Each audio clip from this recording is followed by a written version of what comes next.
గూడూరులో దారుణ హత్య చోటు చేసుకుంది. యువకుడిని దుండగులు చంపినట్లుగా తెలుస్తోంది. శ్మశాన వాటిక సమీపంలోనే ఈ ఘటన జరిగింది. మృతుడు రహీద్ బాషాగా కూడా గుర్తించారు. తిరుపతి జిల్లా గూడూరులో దారుణ హత్య జరిగింది. గాంధీనగర్ శ్మశాన వాటిక సమీపంలో యువకుడిని దుండగులు నరికి చంపారు. హత్యకు గురైన వ్యక్తి టిడ్కో గృహాల్లో నివాసం ఉన్న రహీద్ బాషాగా కూడా పోలీసులు గుర్తించడం జరిగింది. ఇక ఇదే అంశానికి సంబంధించిన మరింత సమాచారాన్ని మా ప్రతినిధి ఉమాశంకర్ అందిస్తారు. ఉమా, ఈ హత్య గల కారణాలేంటి? ఎప్పుడు జరిగింది ఈ హత్య ఏంటి?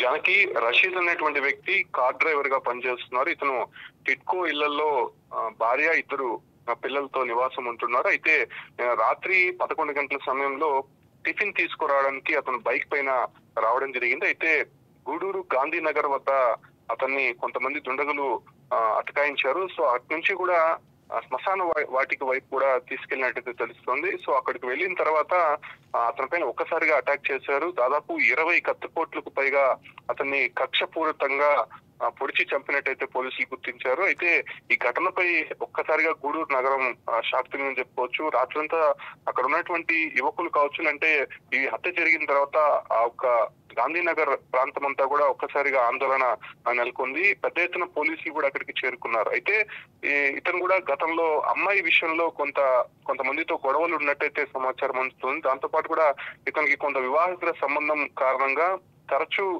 గొడవలు జరిగేవి. 2 రోజుల క్రితం కూడా ఒక గ్యాంగ్ తో కొంత ఘర్షణ ఏర్పడింది. సో అదే హత్యకు కారణమా లేకపోతే మరేదైనా ఉందా అన్న దానిపై కూడా పోలీసులు ఇప్పటికే విచారణ చేస్తున్నారు. అయితే ఇతను కార్ డ్రైవర్ కావడంతోనే అటు కుటుంబ సభ్యులు కూడా టిఫిన్ తీసుకొని వస్తానని బయటకు వచ్చిన తర్వాత అతను ఎంతసేపటికి ఇంటికి రాకపోవడంతో అతనికి కాల్ చేసే ప్రయత్నం చేశారు. అయితే ఎప్పటికీ అతను కాల్ లిఫ్ట్ చేయకపోవడము, సరే ఏదైనా బాడిగ పడి బయటకు వెళ్ళాడా అనేటువంటి విషయం మీద కుటుంబ సభ్యులు కూడా అలాగే ఉండిపోయారు.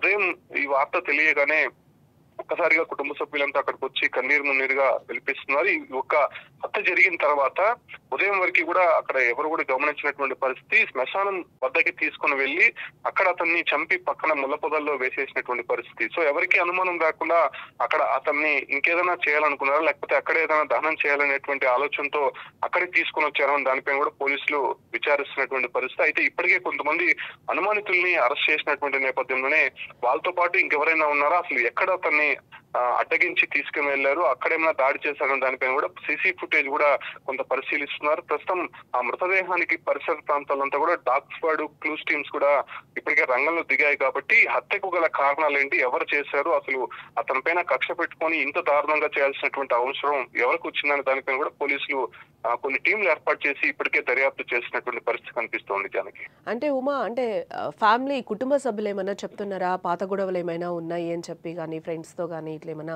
వాళ్ళకి ఏమైనా తెలుస్తుందా, వాళ్ళు ఏమైనా చెప్తున్నారా?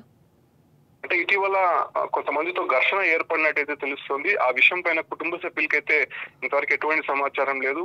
పిల్లలు, భార్యతో అతను బాగానే ఉంటాడు కాబట్టి. సో ఇంకొకటి కార్ డ్రైవర్ కావడంతోనే అతను రోజుల తరబడి బయటకు వెళ్లాల్సి ఉంటుంది. సో ఈ క్రమంలోనే ఇంట్లో వాళ్ళు కూడా పెద్దగా పట్టించుకునేటువంటి అవకాశం కనిపించదు. అతను ఇంటికి వచ్చినప్పుడు వాళ్ళంతా హ్యాపీగా ఉంటారు. ఆ తర్వాత అతను బయట ఏం చేస్తాడనే విషయాలపైన కుటుంబ సభ్యులకి ఎటువంటి సమాచారం లేదు. అయితే బయట ఇతను కొంతమంది మహిళలతో అక్రమ సంబంధము పెట్టుకున్నారని చెప్పి కొంత సమాచారం అందుతోంది కాబట్టి, వాళ్ళ స్నేహితుల ద్వారా తెలుస్తోంది కాబట్టి, సో పోలీసులు ఆ దర్యాప్తు కూడా చేస్తున్నటువంటి పరిస్థితి. ప్రస్తుతం కుటుంబ సభ్యులు అయితే షాక్ లో ఉన్నారు. టిఫిన్ తీసుకొని వస్తానని బయటకు వెళ్ళినటువంటి భర్త, తండ్రి ఒక్కసారిగా శవమై కనిపించడం, అది కూడా అతి దారుణంగా కక్షపూరితంగా చంపినటువంటి ఘటన. అక్కడ ఎక్కడైతే గాంధీనగర్ ఉందో శ్మశాన వాటిక నుంచి, అంటే గాంధీనగర్ నుంచి శ్మశాన వాటిక వరకు ఎందుకు తీసుకువెళ్లారు? సో ఆ ప్రాంతంలోనే చంపి పడేసి ఉండొచ్చు.